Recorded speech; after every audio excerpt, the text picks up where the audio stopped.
Hi, sir. This is Kirti. So, this is the second episode of our podcast from the Woxsen show.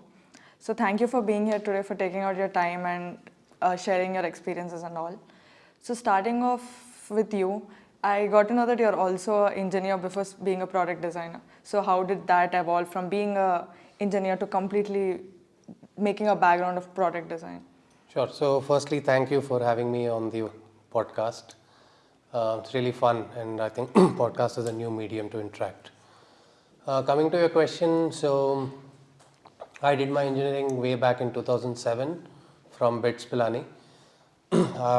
Yeah, it's typical of going to the grind of getting into an engineering college. So my campus was in Goa, that too. So I did my 4 years in electronics and instrumentation. It was good, and BITS for all its brand name. I did end up with like multiple placement offers, but I did pick up Bharat Petroleum, which is conventionally a government company.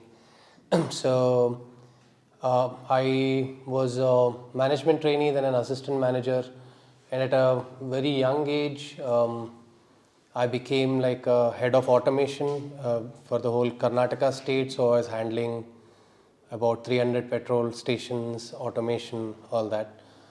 So yeah, I mean, engineering per se, it really helps develop your logical mind, and even to this day, engineering does play a very big role in the way we think.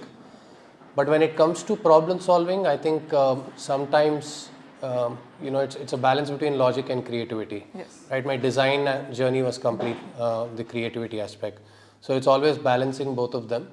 But I'm very thankful that I did get to do engineering. Yeah. So. Okay, so from what we know, you have a very successful startup where you got a chance to meet KTR. So how was that experience? And can you talk a bit about your startup and let us know about how was your journey and experience? Sure. So, well, successful. No, we are in the process of becoming successful. But meeting KTR Garu was a big milestone personally for us, because I think we envisioned that we would like to meet him at some point of time, because the material that we are working with is actually a traditional craft. Yes.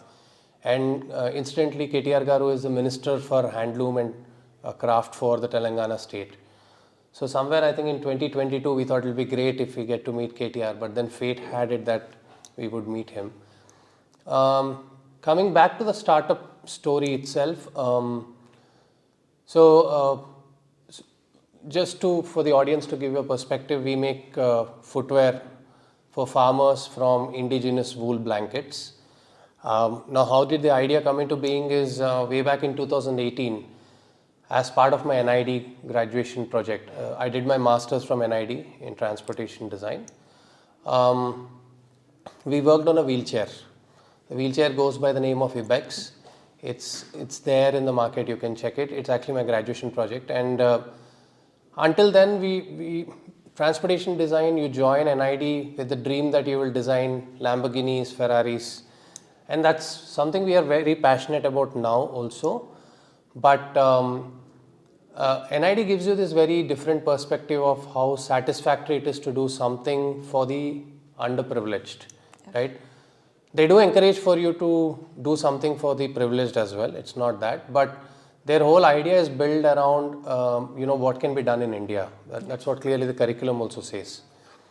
So until then, we were all in denial, or I was in denial that no, I want to end up in a sports car or a sports bike company. Right, and my portfolio was built like that. It still has a lot of motorcycle sketches, right? But during this graduation project, which I took very reluctantly, I got to work on this wheelchair, and that 7-8 months were like life transforming. I even clearly remember to this day. There's this place called AIIPMR in Bombay, All India Institute for Physical Medicine and Rehabilitation. It's actually a government institute where any person who is physically challenged needs to go there to get a certificate that he is physically challenged, so that he can avail the government benefits. I was in the lobby waiting for someone, and I saw people coming in and going out, and it emotionally moved me that there is no good wheelchair for people. And probably fate has it that I decided in that lobby that I'll do something for this, right? And I then started thinking in that direction that I will do something for the nation, something for the people. So over next 4 months, we did over 16 prototypes of wheelchairs. We interacted with about 10 specially challenged, ranging from amputees, polio, muscular dystrophia, paraplegic, tetraplegic, and we made, or we put the genesis for a wheelchair. By the time my graduation project jury was there, I was able to present very initial 3 prototypes, but the jury were really impressed, and they suggested to me that you should continue what you're doing. So I gave my graduation jury, and I again joined back that company in Bombay. And over the next 1 year, we built a wheelchair which has a global patent now.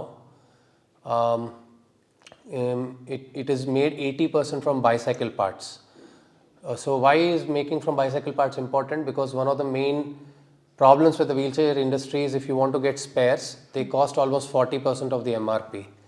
Ours, you can get it repaired at a local cycle shop. It can carry a person who's 100 kg in weight over a 30-degree slope. It is that powerful, and it is a 3-wheeled wheelchair. So over the next 1 year, we got funding from Maharashtra government, from IIT Bombay, from Tata, and it took off in a large way. So, but then, we were not the founders of the company. We were just an employee, and we liked what we were doing, but we now had the blueprint which we believed can be put for a larger social cause. So in 2018, we came out and we decided that we will start doing something for farmers. Now, we did not start off saying we'll make footwear. We said we need to do something for farmers, that's all. And we didn't want to decide what it would be sitting in the comfort of the office. Like, why farmers? Like, from where did the thought of farmers come? At that point of time, farmer suicides were in news. India still has the highest amount of farmer suicides in the world. And they happen, we have some places here in top 1 and 2. There's a place called Yavatmal in Maharashtra, highest number of farmer suicides. Then the second place is Anantapur district. So we went to Yavatmal actually, or a few kilometers from Yavatmal, and we started interacting with people. So what we would do is we would go early in the morning, super heat. This was in middle of April, and northwestern Maharashtra is scorching actually. So we would tie a wet cloth on our heads, and we would go into fields, and we would spend time with them from morning till evening, until whenever their work gets done. And it was not about seeing, of course, is understanding what problems they have, but there we also realize that we are no one to believe that we are there to solve problems, right? These people are way more clever, and we learnt a lot more actually during that period of time. We used to try out crazy stuff, like we drove tractors, we did plowing ourselves. My co-founders even milked cows. Then we would walk barefoot along with them in fields. So, yeah, very transformative that point of time. We did what we call as field to food research, in the sense that from sowing until the food ends up on your plate, we understood the whole supply chain. So, this middleman which you keep hearing, right? We experienced that firsthand. We saw in a turmeric market in Nanded where clearly middlemen were taking away what was supposed to go to farmers. So, yeah, we came back, we listed 30 problems actually. And we boiled them down to 5. So that was all those 30 problems are only related to the farming sector, or the whole? Yeah, the farming supply chain is what we say, right? And when we did some secondary research, as in we went through literature to understand which has more weight. And then we boiled that down to 5 problems, which are actually part of our Earthen Tunes timeline also. Earthen Tunes is the name of my company, sorry, okay. Now, first problem that we wanted to solve is, why are people walking barefoot? The next, there are much more interesting problems. We want to redesign what is conventionally accepted as a tractor now. Okay. Then the other problem we were looking at is, can we come up with better agro packaging? We still use gunny sacks or plastic cartons. Yes. Then there is the aspect of rural migration. Then there's aspect of polyhouse, so on and so forth. So five, six problems. The first one we are trying to address is the footwear. So I think in 2019 we decided we'll do something for farmers in terms of footwear. So just to give you a perspective, we believe walking barefoot is good, right? We keep listening. But reality is actually very different. In farming, when you start walking barefoot, you have cracks, injuries, snake bites, all that stuff. So people are not walking barefoot because they like it. They are walking barefoot because there's nothing available. Yes. Yeah. We are a developing nation, 70 years since our independence, but it will be ironic that you realize that there's nothing that was done. When we say footwear for farmers, the only thing that comes up is gumboots. Yes. Right? So gumboots are a Western concept which we are trying to force in India. They don't work. So here we knew what the requirements of ideal footwear for farmer would be, but then how will we address it? What are the materials we'll use? It was easy for us to jump on plastic or leather, but we took a step back and we asked ourselves, is there any other material which can solve this problem? So we looked at the traditional natural fiber heritage that India has. We explored 15 natural fibers and we found this magic material called gongadi, which is, I'm wearing that shoe actually now. So that's how, then IIT Madras incubated us, and then as fate has it, even KTR Garu, we got a chance to meet him. Great experience, surreal, dream come true. Yeah. And till that day, to this day, even Telangana government has been very supportive. We have been part of their initiatives also, just like last week. And hopefully, we'll take it forward much more. Hoping that will happen soon, sir. And coming Woxsen University, you being a big part of our university. So how was your experience here, and I want to know how, is there any students who influenced you or who stood out in your teaching journey? So interestingly, I've been teaching in Woxsen since 2016 as a visiting faculty, and I truly discovered my love for academia in Woxsen only. So we used to come here as a gig, like our co-founders, and we used to take 1 or 2 courses every year here. And that's when we realized that it is so much fun teaching what you're doing as such, right? Like what research you're doing for footwear would translate into insights into the classroom also. But then I think in last year I took a decision that I'll join Woxsen full time. Something opened up, things aligned, and we also moved our studio to Hyderabad. Right, so we realized, one of us can work, and we'll support each other financially, because our startup is still not at a stage where we can pay ourselves according to the market value that we have. Right, so we thought, why not one of us work and we share the salary? That's the agreement we have. So it's a team of 3 people, right? 3 people, and anything we earn, we share. Sure. So I joined here as a program director for industrial design. Instantly, I've taught industrial design before itself in Woxsen. So I knew some of the facilities, some of the people here. So it was never a new experience for me. But what really was great at Woxsen and what I really enjoy is the ambition that the institute has, right? And it really aligns with what we also want to do. Quick, powerful impact.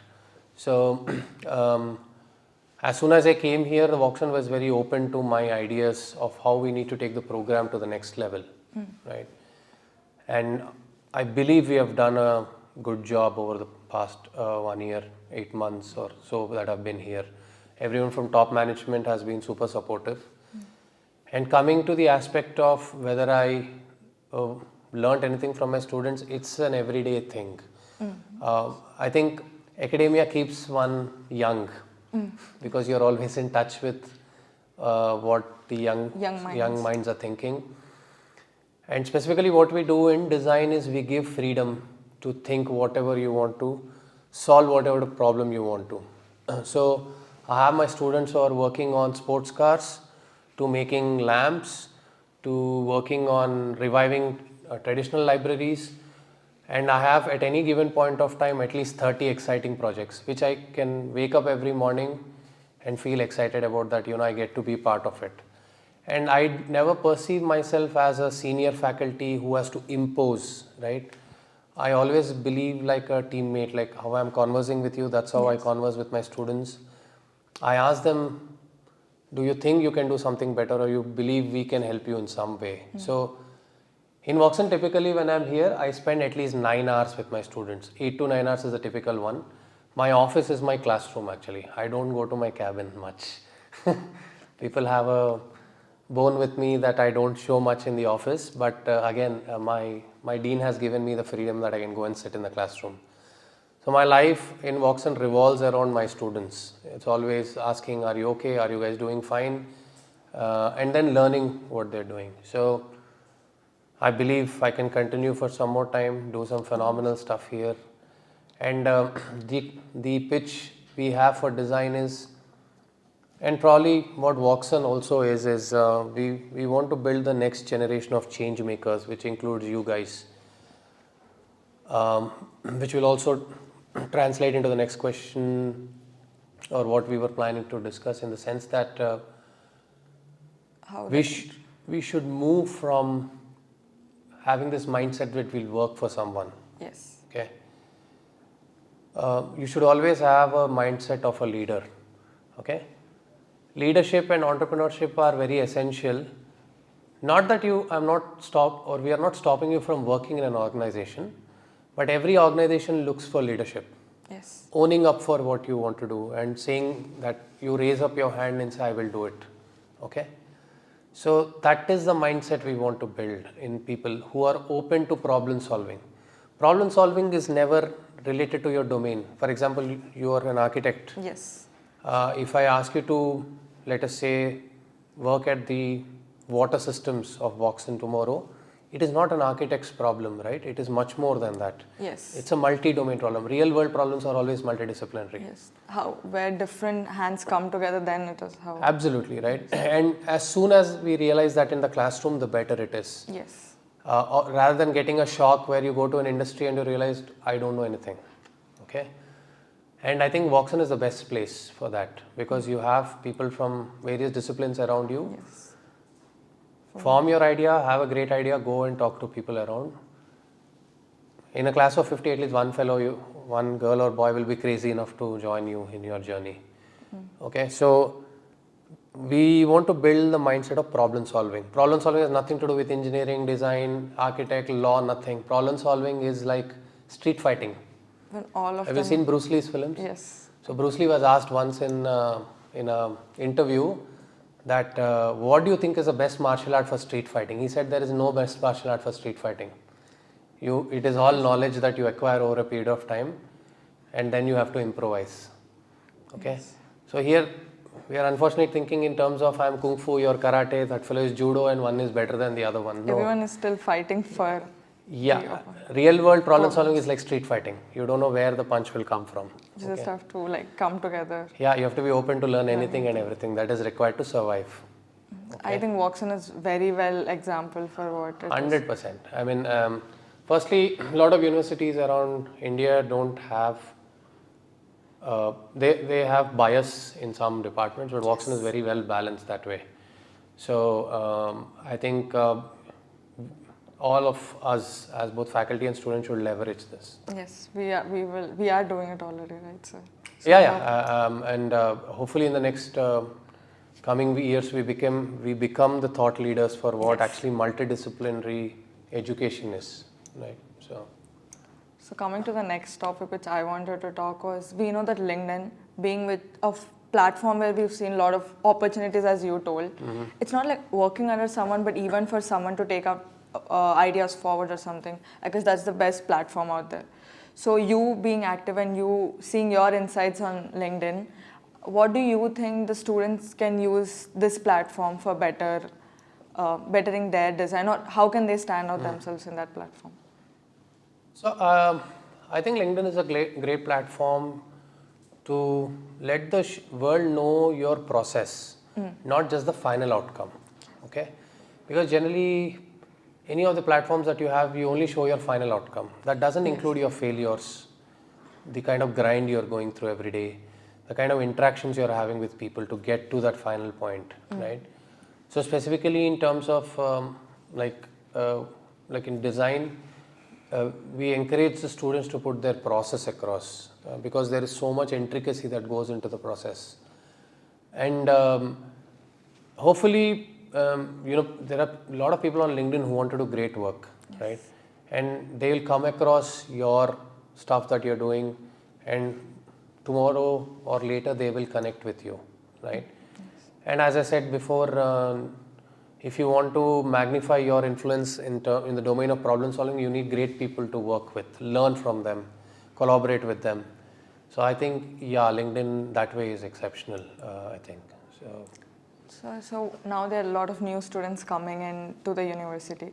So what makes them, like, how do they think, how do you want them to take product designing as their course, or why? Like, how do that person know, okay, this is the correct field for me? So how do you? So that's a good question, because it's difficult to articulate what design or product design specifically is in. Like, people ask us, are you engineers? Or they ask us, do you do graphic work? They ask us, do you design clothes? But all of that is yes, but we do much beyond that, right?